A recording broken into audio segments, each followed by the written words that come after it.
then, and he's like, "Oh, look, a clock. We don't have that in America." And welcome back to the latest and greatest episode of the Shaving Points podcast. My name is Jayton May.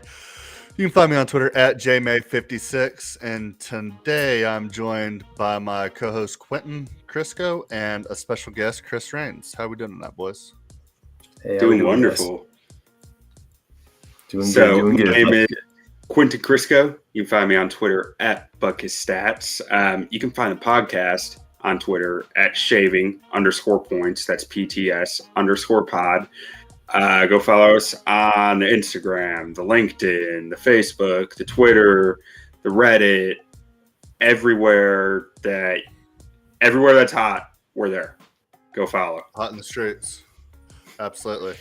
What about you, Chris? Where can we find you? Are you on social media? I am, but I'm not trying to plug anything. I'm just glad to be on the show and talking to you fellas. Just here to talk some hoops, man.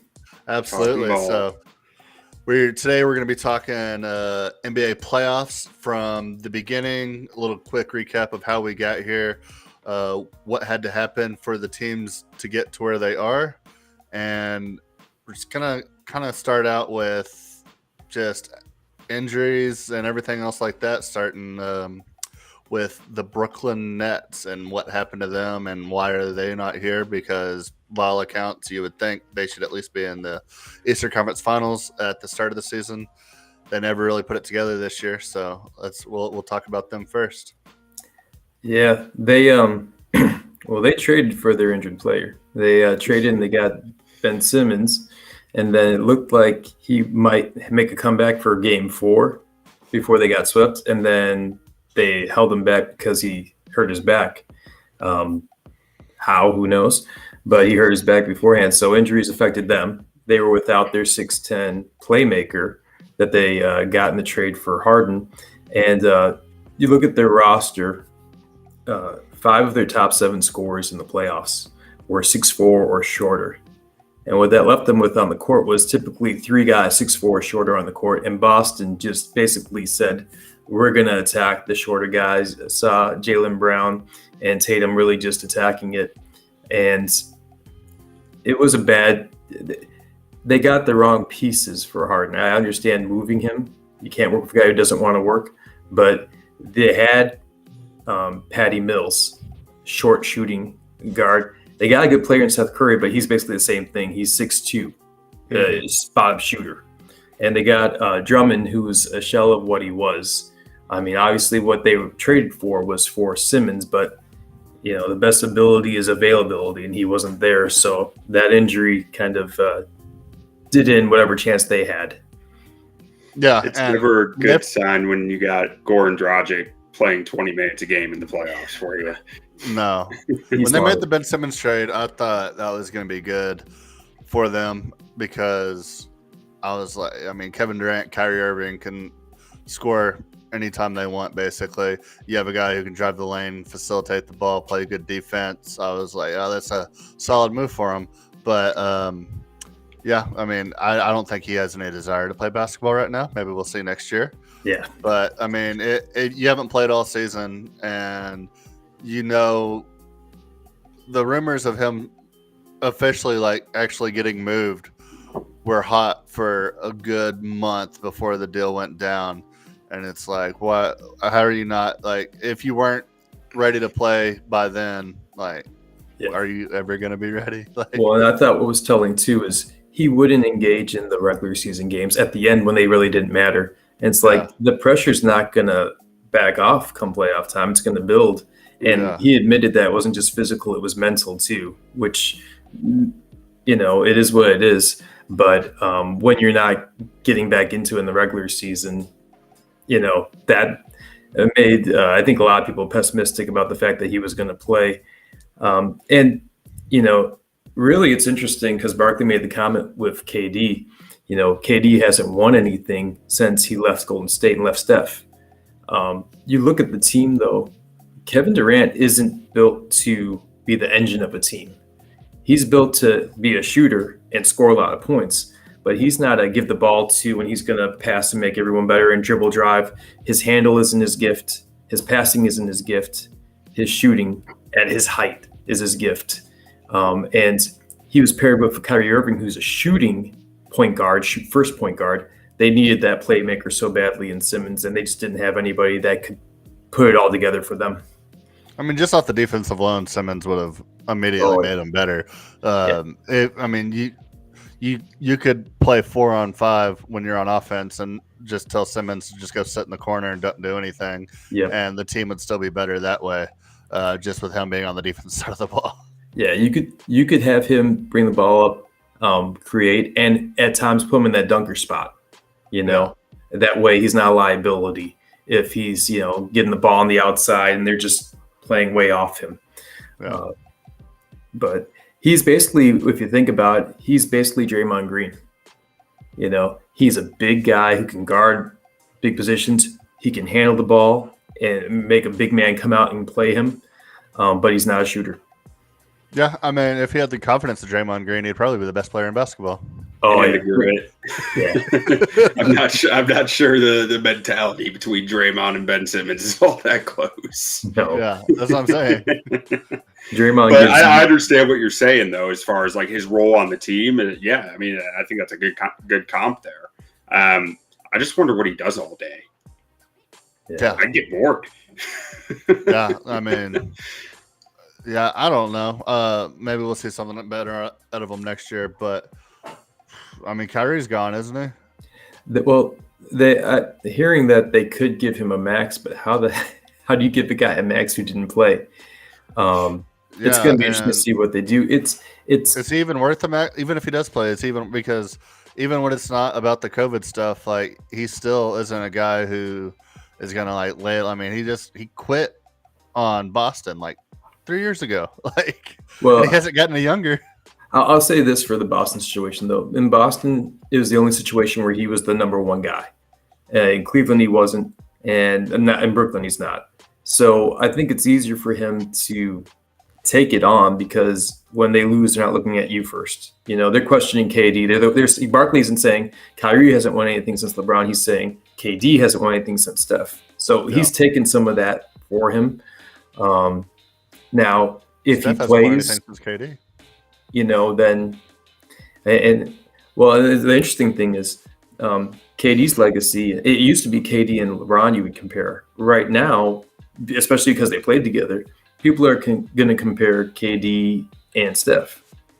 And the interesting thing is, I think most people would say Steph is the best shooter ever, is what a lot of people say. But KD's the better player. But the thing is, at what point do your accomplishments become so great, so much greater, that you're the better player? Because you look at MVPs, Steph has 2. KD has 1. You look at finals MVPs, okay, that goes to KD, he's got 2. But you look at the rings, Steph has 3, KD has 2, and Steph is looking like he's about to go to the NBA finals again. Their careers, to me, although the relationship is different, is going to be kind of like Belichick and Brady. People want to see who was it that was the reason for the success when they were together. And they're going to be, for better or worse, compared to with what they do afterwards now. I do want to clear something up with that MVP talk. I mean, technically, KD has 1, but according to him, his mom is the real MVP. Yeah, the real so, in my book, he has 0. Yes. Yeah, he gave that one away. Steph's the only unanimous MVP in NBA history. Yes, he is. And Shaq still ticked off about it, too, because he had one. I think he was 1 vote away, and he won't give it up. He's still ticked. Yeah. No, but so that's going to be what happened in Brooklyn. And moving on to a very contentious team in Philadelphia. Oh. What is going on with Philadelphia? Is the process over? The process is Joel Embiid. It starts and ends with Joel Embiid. If you look at everything that they acquired throughout the process, he's what's left. I think the process might be a Ponzi scheme. As soon as it ends, it restarts. Well, I think the problem is they cashed in on Simmons with the wrong guy. You look at what they did, and they got James Harden, a guy who's been known for not showing up in big moments in the playoffs. He has a reputation for knocking along with his teammates over and over and over again. And what happens? The word comes out that he doesn't like Doc Rivers' coaching style. You've seen on the bench arguing with Tyrese Maxey. I believe he like slams a clipboard. Maxey does because he's so ticked off at Harden. After they lose in that series to Miami, Joel Embiid says, I'm paraphrasing here, he's not the James Harden from his Houston days. So you can see already it's starting to fall apart. Well, then they also go get Jimmy Butler and then choose not to keep him. Yeah, and Jimmy Butler was adamant saying he came into the locker room after they eliminated them, and he said he's like Tobias Harris over me. Tobias Harris over me. And he was, and that was his proverbial what finger to to him saying, really, this is what you're gonna do. But you make one bad move here, letting Butler go. You make a bad trade, giving Simmons up. Maybe instead of let's say you don't get Harden, you get McCollum for him. Now imagine that team. You got McCollum, you got Jimmy Butler, you got Joel Embiid. That's a different looking roster, and that's just 2 moves, but that's how quickly things can change because with only 12 guys on a roster, 12 players, 5 on the court, you make 1 or 2 bad moves, and you can set your franchise back a long ways. For the series, Joel Embiid had 20 points, which is down like about 10 points, but you got to give him some grace because he had an orbital fracture and he had a ligament tear in his right thumb. Maxey, I thought he missed 2 games. Yeah, and Maxey played above his age. I thought he had 20 points per game that series. He shot 45% from the field. He was lightning in the ball, and I thought for a second, I'm like, this might be enough if Maxey takes that number 2 spot since Harden's reluctant to do it for whatever reason, conditioning or heart, whatever. But they're having to deal with the fact that they let Butler go and watch him play in the Eastern Conference Finals now, and they're stuck with Harden. So it is. That was headband Jimmy Butler too, when he had like the headband that went down to his waist in the back. Yeah. It was hilarious to watch him play. It was just swinging around everywhere. I will say, are they gonna give Harden the max, or are they just gonna go a different route? Well, here's the thing: if you can do a sign-in trade, but the problem is unless you do sign-in trades with guys, and I don't know how many people are lining up to get James Harden, you're kind of in a position like we said it before in the last podcast, where you got that quarterback who's like he's 15th in the league. He's not good enough to win it all, but unless you can move him and get something that's of equal value in return, it's tough. The thing with Harden is he is aging quick because he doesn't take care of his body. He does go out to the clubs a lot. So it's depreciating value. That's probably going to happen pretty quick.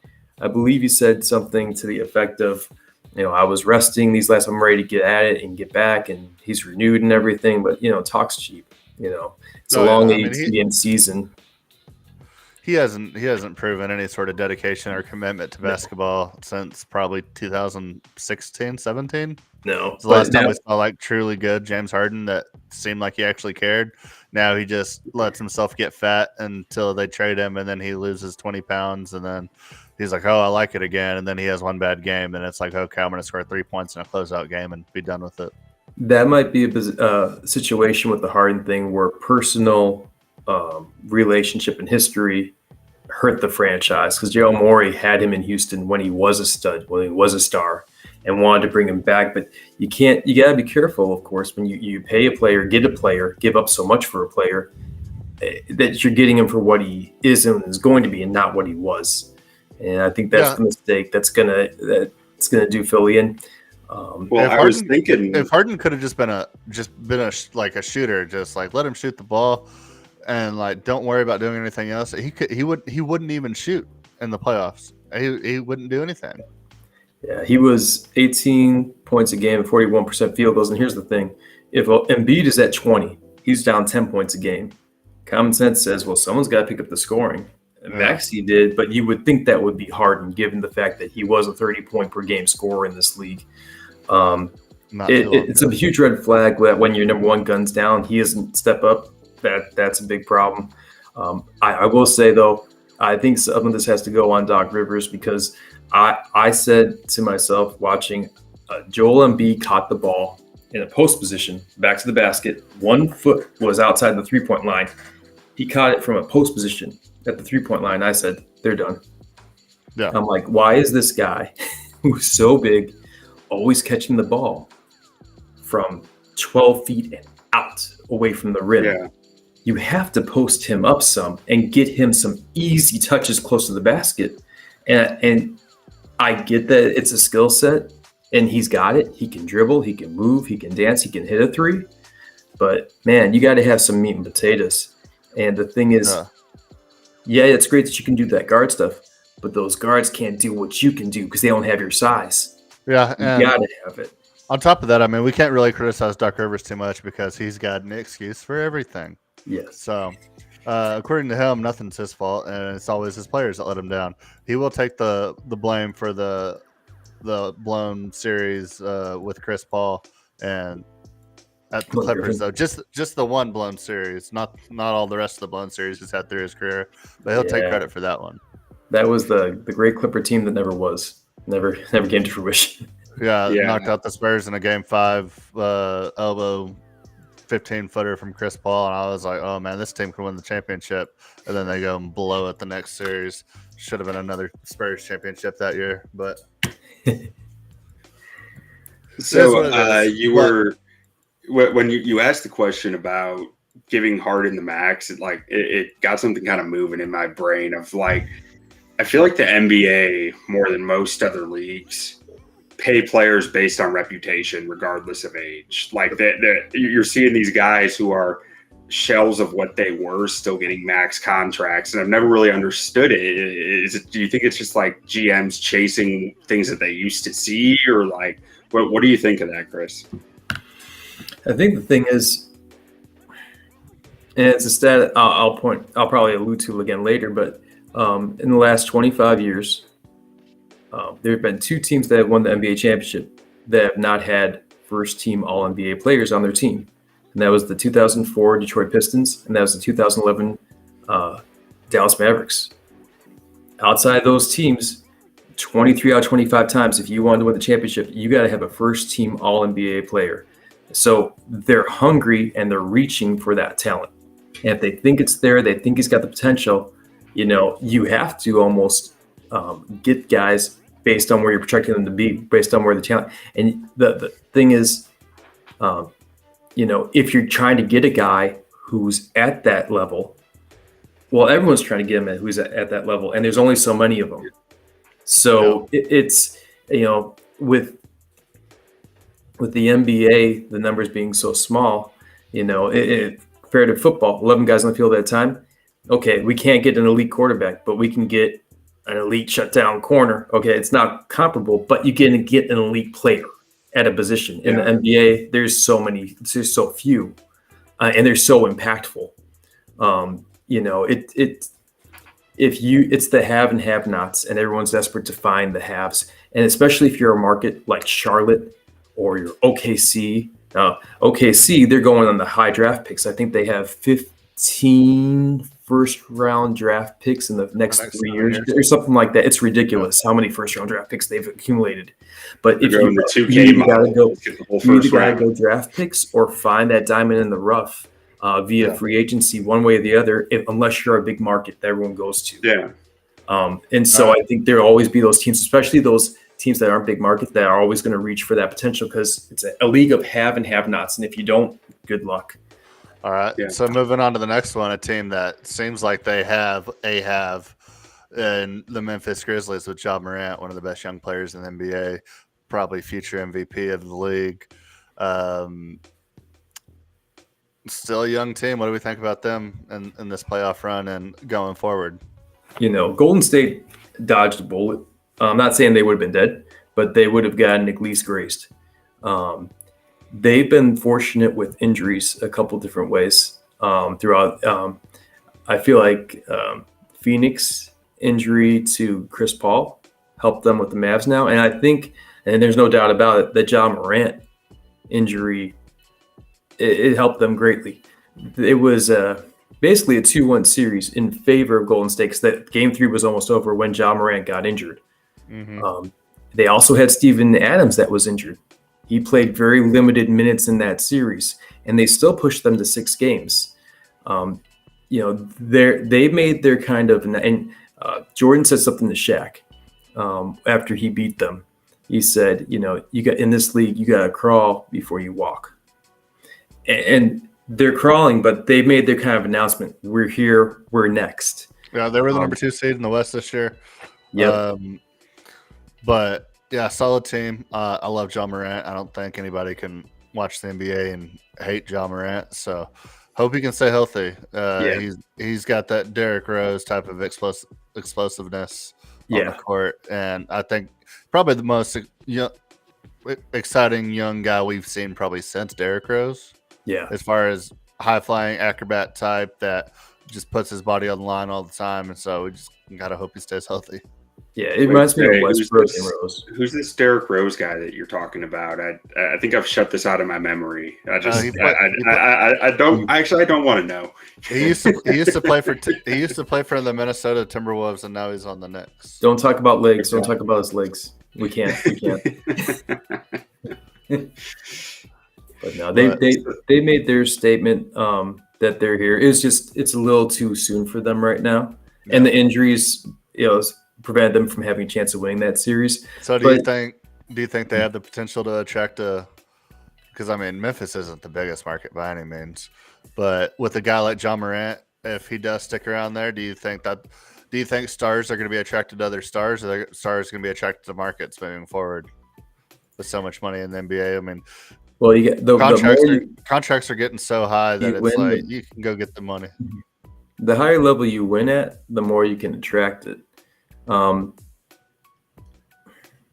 It's tough though, because you ask most guys, case in point. All right, imagine you're 23, free agent, big name, and they were in the playoffs against Golden State. Where would you rather live? Memphis, out in Cali? Memphis. Yeah, yeah, and it might be Memphis, but it's tough. Now, if you get to the point where you're elite, then you will win some guys over. You will see when you have the stud, teams will go. Look at how guys have followed LeBron, wherever he's gone. He was in Cleveland the second time around, and they got Kevin Love over there via trade, and guys will follow where you go. The problem is when you're I mean, with the LeBron situation, I mean, those are LeBron's guys, and maybe that's not always the best move. Maybe Pat Riley had it right. It was like, we'll bring in Dwayne Wade. I'm not letting you run this organization. Like, I'm running this organization. Like, if you don't like it, you can go back to Cleveland. It's tough because when you're the prettiest girl at the dance, you have your pick. And when you're one of the best players in the league, you have your pick. And the question is, what's Ja going to do when his free agency time is up? You love to see guys stay, but it's just not something. It's not. They have such cool jerseys, and he's such a cool player that, like, Well, match made in heaven. Yeah, and there was a time when you could see the players, and they stayed. Like you thought of a franchise, and you thought of a player right away. San Antonio, David Robinson; Indiana, Reggie Miller; Boston Celtics, Larry Bird. These guys stayed with them. But it's changed so much. It's really hard to keep in even a big market. Look Los at LeBron, Lakers, Steve Blake. Yeah, guys are leaving big markets because they just get. It's like they lose their attention and they get sick of something, and they just constantly want change. It's just it's a rarity to find a guy that's going to stick with a team and have a prolonged. Golden State's been about the only form of consistency we've seen in the league in the past decade and a half, probably 15 years. Other than that, nobody's really stars don't stick around anywhere. Right. I mean, the Bulls kept Felicio for like a decade.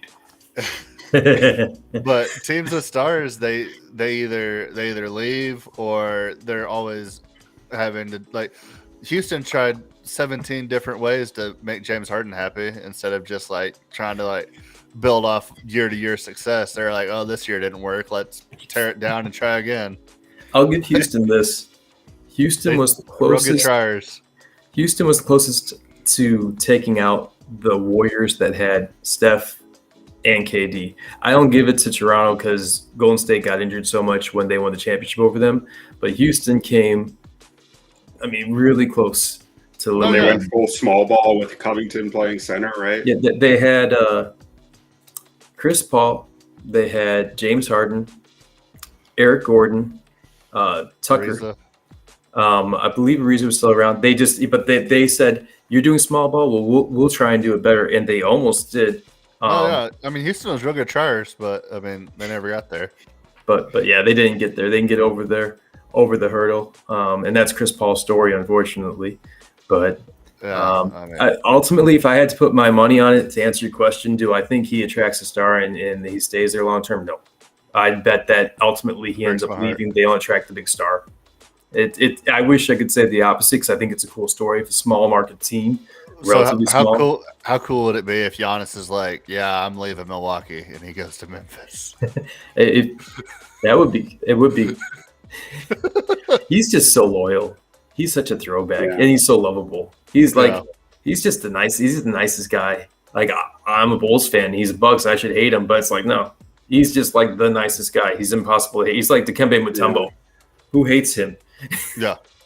No, I've always liked Giannis, but yeah, I wouldn't be surprised to see Giannis leave Milwaukee even at this point. He's already kind of has a foot out the door with saying like, I don't want to leave, but I'm not gonna say I'm never gonna leave, and it's like, okay, you're gonna leave. Yeah, he's when that point comes, who knows? It might be ring chasing in year 15. It may be in the next year. Well, I think him winning the ring there last year cut down the odds a lot. I was hoping he couldn't get a ring there, so the Bulls might have a chance at Giannis in whenever his contract's up. But winning the ring, I think, pushes it out like 5 years from where it would have been. Yeah, but speaking of Giannis and the Bucks, they're next up on our list, and a couple more injuries. Or at least one big injury that hurt him.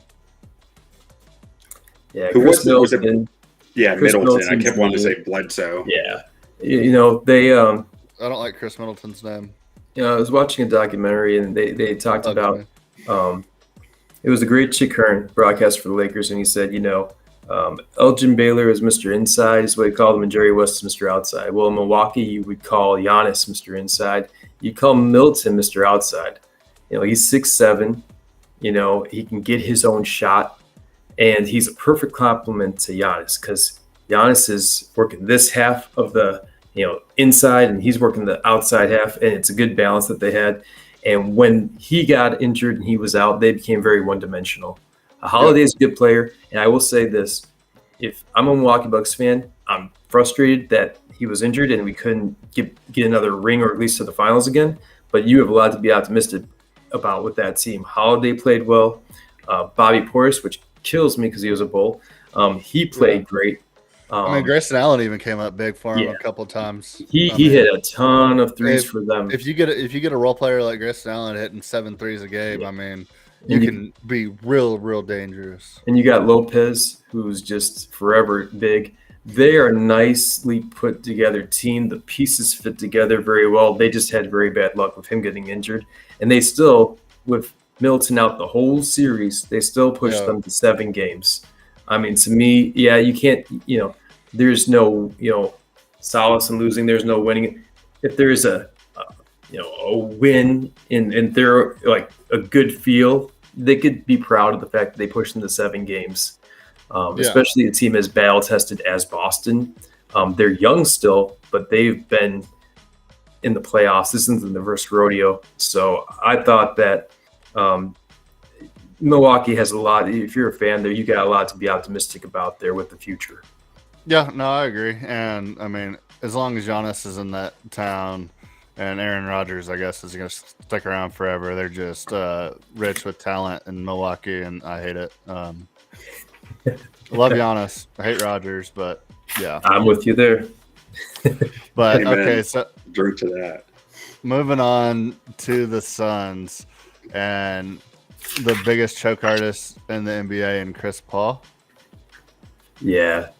So So was he actually hurt, or was he just hurt because they choked away yet another Feelings hurt. So Yeah. he had, I believe it was like 13 shots in game one. I want to say 16 in game two. And then after game two, he never took 10 or more shots in any game. And they say it was his left quad. And to me, that makes sense. I look at Chris Paul, and, I looked back at the games that he played against Golden State, because it's been a while, when he was with Houston. And he played as well as you could play in those big games trying to overcome Golden State. And I said, he the winning effort. That's a winner right there. I don't care if he lost. Like, that's the guy, like, he deserves a championship. That's the effort. I don't think he is the kind of guy that's just going to do nothing. And the thing was, in game 7, he was so inactive. Now they got bulldozed and just obliterated in game 7. He did have 7 times as many points in the second half of that closeout game than he did the first half. Yeah. So, at least he turned it on in the second half with 6 points. Yeah. It was a horrible. I thought the thing is, though, I look at Phoenix. It's a well put together team, but they have one huge problem, and it's a new car with a very old engine. Chris Paul is long in the tooth, and he's injured frequently. And what I thought that did when he was injured is it exposed Booker and exposed Ayton. Yeah, Booker. I like Booker a lot, but it kind of seemed like he let the mental aspect of the game kind of get the best of him down the stretch in that series. It just seemed like he was like trying to get into Luka's head and ended up getting into his own head, trying to get into Luka's head. Like, they that's did the Luka magic. They did that's a lot of jarring back and forth. Well, and they poked the bear, and you don't do that. Booker was on the ground, and he was, staying there for a prolonged, and then he kind of gets up and kind of laughs, and that was a dig at Luka, because Luka, he can be a bit dramatic, but it brings you back to the Mavs series when Dirk, I believe, had a cold or something going on where he was a little sick under the weather, and Wade and LeBron were walking in. They were and then when Coffey was like, "Your throat okay? You all right?" And they were joking, and Dirk overcame him, and then they won the finals. So that's what that reminded me of. They poked the bear with Luka, and then that's what you get. So do you think? I feel like I've heard about 3 different LeBron flu games that have happened because he had a cold. Like, he is not a person to be sitting there talking smack out there. Yeah. Oh, yes. Yeah. So he had the cramp game. Do you put any stock into the idea that European players are coming over more prepared to play professional basketball compared to the AAU circuit going on in the United States right now? Yes. Because Luke has been playing against grown men since he was like 12. Well, the skills are worked on more there, and the thing is too, we're adapting to this game. We're adapting to the style that was brought over from them. That's the style they grew up in. And so the things that were so valued, the outside shooting, the more finesse part of the game, that's become part of the American game. The American game used to be pound the ball inside, be aggressive. Look at the Dream Team, 1992. Yeah, you got Jordan, but you look at the bigs. Robinson, Ewing, Malone, Barkley, big, strong, tough, physical, inside players. It's not like that anymore. It's changed. But the game is. There's a couple of reasons for that. People get better at shooting. History shows that. We're better shooters than. Take out Larry Bird and a couple other guys. You could grab an average shooter of the NBA and he would light up the world back in the 80s and 90s probably.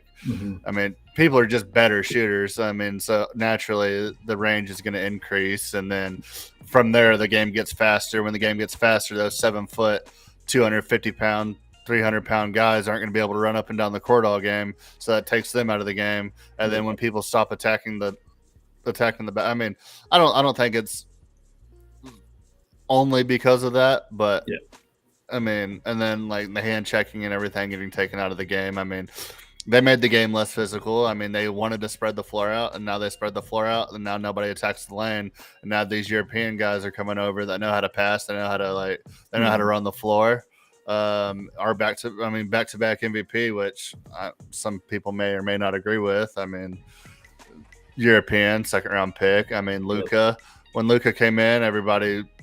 People were talking like the Hawks absolutely fleeced them. That they're like, oh my goodness, they got this kid out of Oklahoma for this European kid that's what was he, like 17, 18 at the time? He's This baby. pudgy looking European kid. Yeah, and Yeah, they're like the Hawks absolutely fleeced the Mavericks in this deal. It's like, yeah, his conditioning could still do some work. I think the big problem for a long time was it used to be just AAU ball in the U.S. It was roll the ball out, have the boys play a million games over the summer.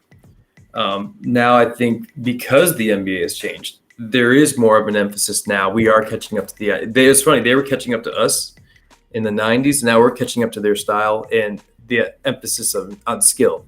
You see guys working on skills, getting a basketball trainer in and giving them, you look at Steph Curry's ball handling routine. You'll see kids doing stuff like that, not to that level, obviously, but like that in gyms when, you go to play basketball, like let's say a Lifetime Fitness or whatever. So there is that adaptation where we are trying to become more skilled players. But the one thing that's completely lacking, which I cannot for the life of me figure out, is a post-up game. Guys don't post up. Look at Jokic, doesn't post. Look at Joel Embiid, doesn't post. It doesn't matter how tall or big you are. And I thought going back to that Boban Phoenix posts series, up. what's that? Boban posts up. Yeah. He better. He's forever tall. But I thought though that Phoenix series exposed the fact that Booker, to me, is a more athletic Klay Thompson, but he's a shooter first and a scorer second. By that I mean he wants to shoot from the outside, and when his outside shot is on lookout, and they doubled him a lot, he couldn't play make. The other thing I thought exposed was Ayton. Ayton is a pick and roll big. He has to go off pick and roll, and he has to get it off of Chris Paul. His shooting is erratic. He doesn't post up. And when they had him in the game and he wasn't scoring, he was a liability because they put him in pick and roll over and over and over again, to the point where I'm not even a Suns fan. I'm like, take him out of the game. Why is he in the game right now? He's a liability. If you're not going to use those offense, then they hurt you on defense. But the word is that Ayton should be out. They're hesitant to give him a max, and he's certainly going to be seeking one. So I think Phoenix is going to be looking definitely for a playmaker, given Chris Paul's injury. Not saying they replace him, but you got to have somebody ready in the wings. And they need some help at that four. If they're going to play small ball, which they probably will have to, they have to get a stretch five to kind of replace him. So they got their work cut out to kind of retool that team. Yeah. Going back to the development too, I think one thing that could help out the NBA a lot is NIL and college basketball, where college coaches maybe focus more on those technical skills more, and then now that kids can legally get the bag, I think that'll help. We'll see. I think it'll be about a 5-6 year gap, see if that makes any difference at all. But I think some of these guys that were maybe coming out as late first round picks may just say, like, I'll just stick around for another year, make $1 million or $2 million, and hopefully be a top 5 pick next year. And just playing against guys their age and being able to work one-on-one, because I think in the NBA, I'm sure teams do what they can to like improve you, but at the most part, like you're pro at that point. Like you're either going to do it yourself or it ain't going to come. And some guys, you get that money at that age and you're like, well, I'm good enough to get 25 minutes a night. Like, why I don't need to work on that. Like, and the lack of patience with coaches. How many guys in the NBA have been coach of the year, and then you see them not in the so distant future and they're fired? You have to give these guys. Nobody has patience in the NBA right now. Yeah, you got to give these guys the security that you're going to be around for a while, and then they can invest time in these players to develop these players, because they're not looking over their shoulder every 2 seconds wondering when they're going to get the axe. Wondering when Doc Rivers is coming for job. Yeah. Doc Rivers is coming for everybody's job. Mm-hmm. Except maybe Pop. Pop and Spoelstra are probably the only two safe. Yeah, I heard somewhere that Doc in LA might be a possibility, so who knows? Which LA? Going back to Clippers? Lakers. Yeah, everybody. I wonder if he ever sold his house. Everybody's supposed to go to the Lakers, though. Everybody's decided to go to the Lakers. I don't know who would take that job right now, but all right. So moving on, we're now to where we stand in the NBA playoffs. We have the Eastern Conference Finals going on right now. Boston went up tonight 3-2, going back to Boston in a closeout game. Saw a graphic after the game that Boston as a franchise is 40-4 in series in games where they lead a series 3-2, which I thought was absolutely bonkers. But who do you got coming out? I'm guessing you're taking Boston. I mean, it would be pretty silly not to at this point. But Well, let me hear what I you will say, and Q, hopefully you can attest for me. I said Boston after they lost game 1 to Miami. They lost game 1 after they went 7 games against Milwaukee, and Boston was without Al Horford and Marcus Smart. And I said, give me Boston. Again, here's why. It's not so much. You said Boston in 6. So I went straight on my phone and bet Boston in 6. Yep. And the thing, and you compare them at the top, and you start at the top and you work your way down. Jason Tatum to me is a natural leader. I can see him as a Finals MVP. I buy him as a number 1. He's a natural scorer. You could tell it's just not a lot of effort for him. Jaylen Brown, I buy as a number 2, and he's flourished, and he's really come around. His outside 3 has come and developed. I don't buy Jimmy Butler as a number 1 on a championship team. I don't buy him as a Finals MVP. If you want to put Kyle Lowry or Abaya as number 2, Adebayo. Yeah, thank you. I don't buy him as the number 2 on a team. Now, I think if you would bump them all down a spot, maybe. Now, Miami, I'll give them this. They have a little bit of everything. They have shooting. They have a big inside presence with Bam. But the thing is, last 5 minutes of the game, who are you going to? Who are you giving the ball to? You going with Jimmy Butler? I'm riding with Tatum and Brown. James Harden. So no. if say that the roles were reversed and Jason Tatum, or let's say this actually, say that there were 2 Jason Tatums and one played for Miami and one played for Boston. Which squad do you think is better with Jimmy or Jaylen Brown as your 2? Miami.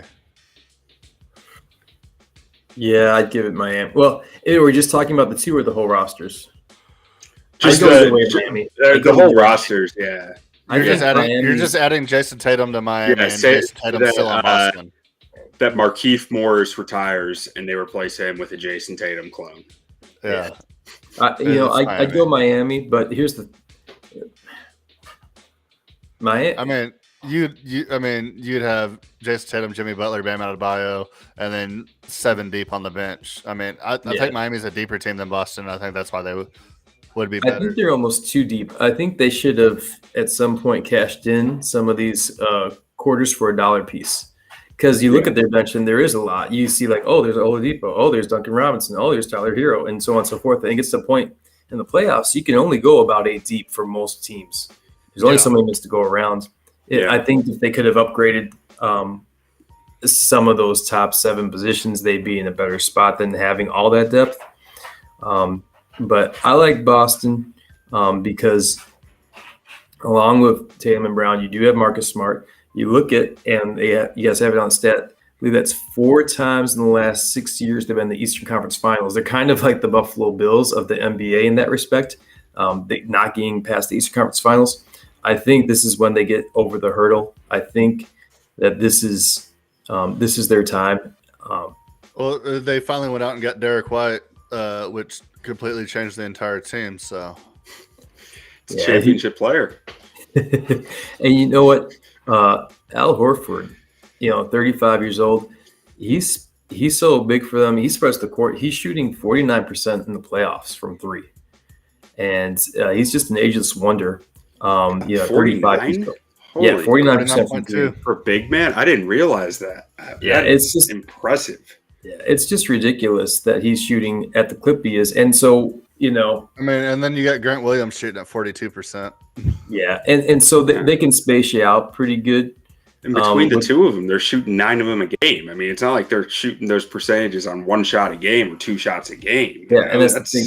They're getting the look, so it's damned if you do, damned if you don't. You can't double Brown and Tatum without paying a price. And Marcus Smart is blitzing. Now, the one thing I thought in game 1 when Marcus Smart was out, they were exposed is man, they really hurt for a ball handler when Marcus Smart isn't there. And that's not his forte, but he's the best at the point guard spot of doing that. But with him back, he can stay the wires enough. He's not going to be a dynamo like a Jason Kidd in his prime or anything like that, but he'll bring the ball up court and he'll take care of it. And his defensive presence. Yep. The big thing with Boston is they just can't have a lot of turnovers, because that can hurt them. Because they don't have a lot of steady ball handlers. You don't have a point guard you can just give and let go. But Boston, and it looks great now. Obviously, they're up 3-2, but Boston's got to look at this game 6 coming up like it's game 7 because they're at home. You don't want to go to Miami and try and close it out on the other team's road. They got to look at like this is a do or die. Let's finish this right now. The other reason they need to do it is because if they lose and it goes to 7, say that Golden State closes out the Mavs. Now Golden State has more rest going into it, and they just played 7 games against Milwaukee before. They were tired. They lost in game 1 in this series against Miami. You don't want to go 7 again and then go to the NBA Finals against a well-seasoned, experienced team in Golden State. They need to take care of rest. Play fast. Yep. All right, so we'll go to the Western Conference Finals right now. Golden State's up 3-1. It doesn't look like Dallas is going to have a chance. Dallas has had some big leads in this series, and they just can't seem to hold on to any of them. Do you think there's any chance at all that the Luka Doncic Dallas Mavericks can pull this out, or is this just over and it's just a matter of time? Well, Dallas was down 3-0, and teams that fall 3-0 in the NBA playoffs are 0-146 all time. So going off numbers alone, I'm saying no. And if I'm looking at rosters, I'm saying no. Now, they won the one game, but they got hot from 3. But you're going to play that game against Golden State. Yeah. To me, you got to bring something different if you're going to take out Golden State at least 4 times. And they don't have enough. I mean, it's like what you were saying about Houston earlier. They tried to beat them at their own game, and they still couldn't. Like, it's hard to do it better than they do. Dallas, I think Dallas is led by 20 points or more, 3 out of the 4 games they've had so far, and they're down 3-1. Yeah, it's tough. I mean, the one shining spot outside of Luka, obviously, he was in Villanova. He was player of the year, and he's really come out. I think he's at about 20 points a game now in the playoffs, and that gives you a hope for the future outside of Luka. But they're about 2 players away, 2 good players away. They needed Porzingis to work out. Yeah, I was going to say Porzingis not working out hurt them a lot. Yeah. And where did he end up? Honestly, I'm not even sure where they traded. I can't even remember. I don't even know if he played much this year. I forget the trade that they had for him, but it was a failed. You saw him in New York, and he looked like they called him the big unicorn. Yeah, like unicorn. Special. And I think he had trouble, if I'm remembering it right, that he had problems with Luka having the ball all the time and being the star. But it's like, we're not hearing from him. I just can't recall where he's at right now. So maybe there's a reason why Luka had the ball and you didn't. Yeah. They were both promised that they were the next Dirk. And there can only be one next Dirk. It'd be like Derek Fisher getting mad at Kobe because he handles the ball too much. Golden State is just they're about as hot a team that's left in this right now as you can find. They're the hottest team. Curry and Clay. Clay's not playing his best, but he's playing solid enough. But the thing there's Poole, and he's been an emerging star for them. He's about 18 points a game in the playoffs. But the thing that gets me is Wiggins is playing really good basketball, regardless of the last game. But overall, he's playing really good basketball, and Looney's playing good basketball. So now you've got 4 legit wings in Curry, Clay, Poole, and Wiggins. Worry about on the perimeter. You got Looney, and all he's doing basically is reaping the benefits of pick and roll and receiving passes off dribble drive and getting offensive rebounds. He's just your garbage guy picking things up. And Draymond Green's just creating things, passing the ball off to all those wings. They're looking like a well-oiled machine. Andre Iguodala is expected to return to the NBA Finals, which who knows how much he can contribute, but he's got that experience. Those timely, wily veterans just can make that one play in that one moment. You never know if he can. If he can give you like 8 to 10 good minutes a game, that can be huge. And if, How old is Iggy now? Like, when I was first starting 73. the basketball, like, I'm like, what, maybe 2004, 2005? I remember he was there. I remember watching him. Like, I loved him, and I loved him in Philly. Whenever he was the only thing in Philly. He's back in the 80s. Haslam for the oldest player in the league soon. Yeah. I got some good young players. Jonathan Kuminga, I like a lot. I mean, this team, they're just so well versed. I mean, they've been like their core three: Klay Thompson, Steph Curry, and Draymond. They just have so much connection. They just play so well together. It seems like you could almost plug and play. Like, I mean, Andrew Wiggins, the only player on the team number one overall. Was Wiseman number one overall? But he's hurt. Wiseman was number one overall. Now, he's never been what you would think of as number one pick, but he is, about 10, 12 points a game. The thing is, hurt. He's hurt. He's out. He's not available. Golden State has really benefited from the injury bug, though. I go back to that Chris Paul injury. If Chris Paul's not injured, they're playing Phoenix. And to me, that would have been the matchup to see. But it reminds me of, it's like sometimes the Spurs and the Lakers played in the Western Conference Finals, and it's like that's the NBA Finals.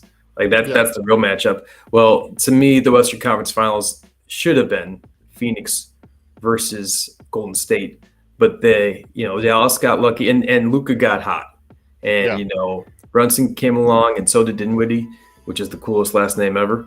But and then they advanced. So Golden State's had good fortune. They've been able to get Morant was injured. And things are just kind of sometimes it's just that we talked about before, that war of attrition. Their guys are healthy, other teams things are falling apart, and things are falling into place for Golden State right now. They're looking, you see who's left standing between Boston and Miami. They could go 7. Who knows? Yeah, and if they go, like you said, if they go 7 and Boston wins that, I mean that's 14 games out of the last 2 rounds, and that's a lot of basketball. And then you get to a team like Golden State who can definitely run the floor, and so that'll definitely be interesting. But taking a look at the NBA Finals, we're assuming Golden State pulls out and advances on to the championship. Yep. And we talked earlier about how we think Boston's going to move on. So how do you think the matchup between Boston and Golden State looks like? Well, Warriors will have home court advantage over whoever wins from the East, whether it be Miami or Boston. Now, let's see. How does that work? So they had the straight up better record than Boston. Now, Miami and the Warriors had the same record. They both had 53 wins, but the Warriors beat the Heat in both games in the regular season, so they get the nod on that for the NBA Finals. So Golden State's looking at home court advantage no matter who comes out of it.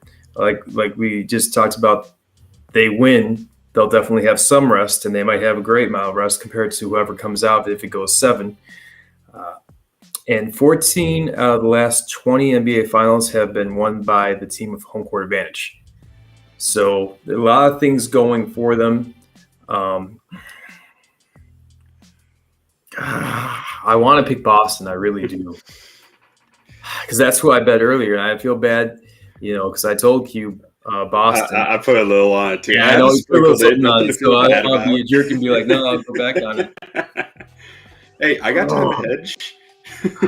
Man, I think Vegas would open up and they give it to Golden State, which you'd have to, because you look at what they had for their run. They had 3 championships in 5 years. All 5 years they had NBA Finals appearances. Then they had the 2-year lapse where Klay was injured and KD left, and now they're back. So you have to put them as the favorite. If I had to bet my life on it, I would go Golden State. I think that's where I'm conflicted.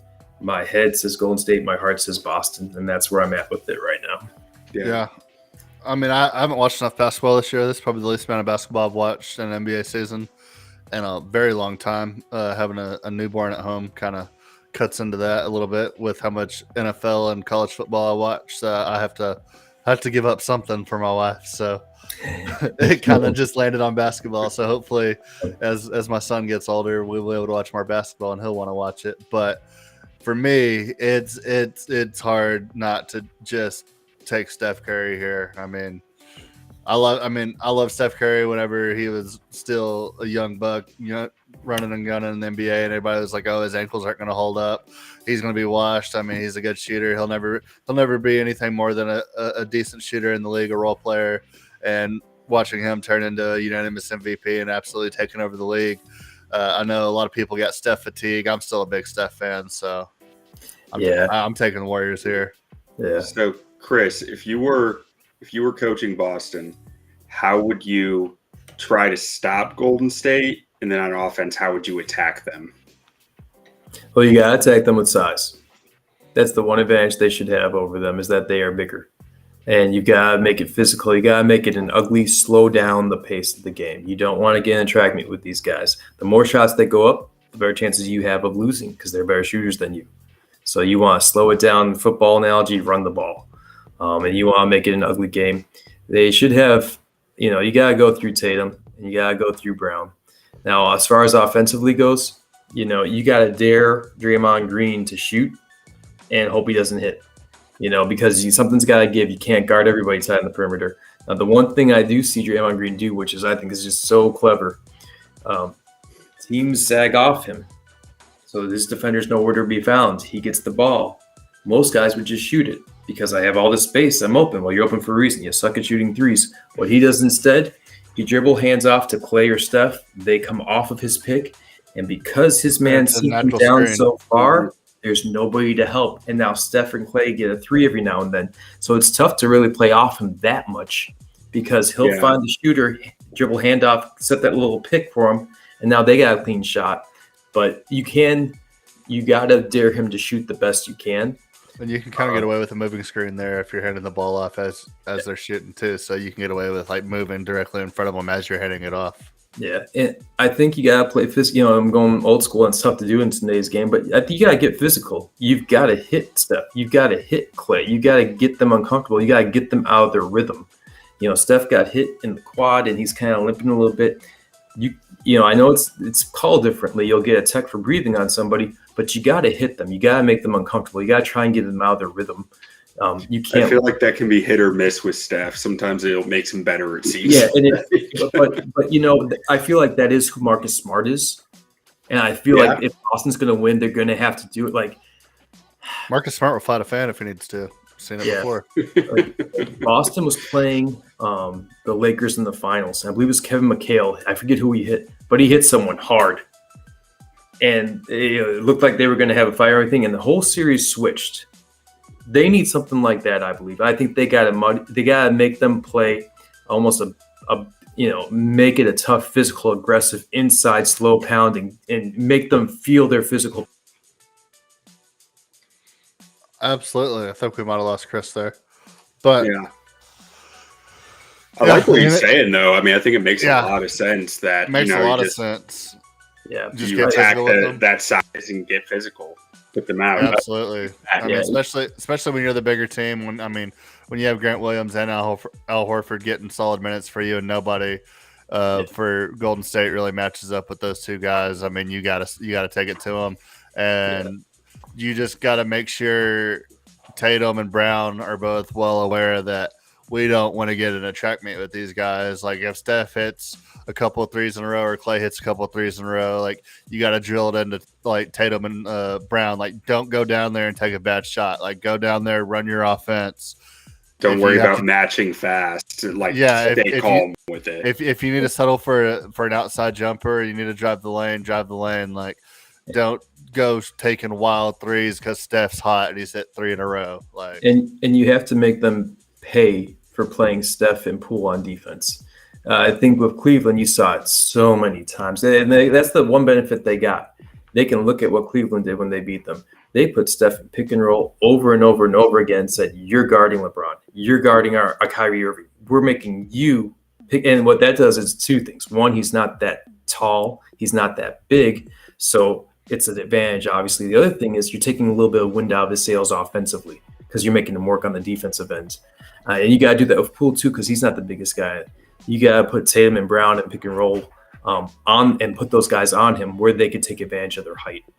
Yeah. So now, flip side of the coin, if you're coaching Golden State, what are you doing to take advantage of the situation against Boston on offense and defense? Making them shoot. You got to make them play outside. You got to run. Man. You want to get as many positions up as you can. And I think you got to get to a point where you got to figure out, are we taking away Jason Tatum or are we playing him straight up? Now, if he's the only stud on the court, it's real simple. I think if there's only one star on the team, you play him straight up. And if you can score 50, great. But all these other guys around you aren't getting anything. We're not giving you open shots because that's the only way the others can get anything. The problem with Boston is not only can Tatum get his own, but Brown can get his own. And so I think there's going to be a point, and you saw with Golden State what they did with Dallas. They went a little zone against them, which I thought was interesting. They're basically saying, Luka, we're not letting you go pick and roll and just go wherever you want. We've got a zone defense with multiple defenders ready to help on your action there. So I do expect them to throw different looks at Tatum. The weakness that Golden State has is their bigs. We talk about their bigs. It's Looney, it's Kuminga, it's Draymond Green. And after that, I can't really name you anybody. You know why? Because they're not really worth mentioning. So if you're Boston, you have to go inside. And if you're Golden State, you have to help. You've got to double and rotate. And you've got to, as soon as that ball comes off the rim, you got to be flying out and running up the court. Because you want to play with bigger guys, well, we're going to make your bigger guys run. So I agree. Yeah, gas them. That makes sense. But it sounds like it's going to be a hell of a finals. I can't wait. I'm very excited. I've kind of just really started watching every game of basketball here the last month or two. So kind of just now getting into it. So kind of sucks that it's already over. But like I said, it's a sacrifice you have to make when you watch as much football as I do. But I'm pumped, man. These finals seem like they're going to be great. And thank you so much for coming on and talking a little hoops with us. Carrying the torch for us. So glad to have you, Chris, and I hope to see you again soon, man. Yeah, thanks for having me, guys. Appreciate it. Right. Yes, sir. Take it easy. All right, have a good one, guys. All right. But yeah, should be a wild finals. We had anything else we need to cover that right now, Quentin? I don't think too much. I think there's a little NFL news, but it was nothing major, I don't think. Nothing major. I think we'll call it good right there. If you don't have anything else, thank everybody. We'll be coming back to you guys next week with more NFL division talk. We'll be going through, what's our next one? AFC West? AFC West. Should be stacked. Yeah, comment below. Let us know what you think. AFC West predictions. And give us a like, give us a comment, subscribe.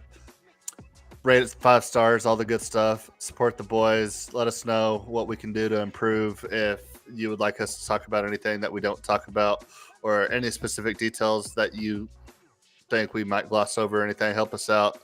Help us help you. We want to give for the boys. Want to give everybody the best content we can. So appreciate you for listening, and don't sleep on the Lions. Don't do it.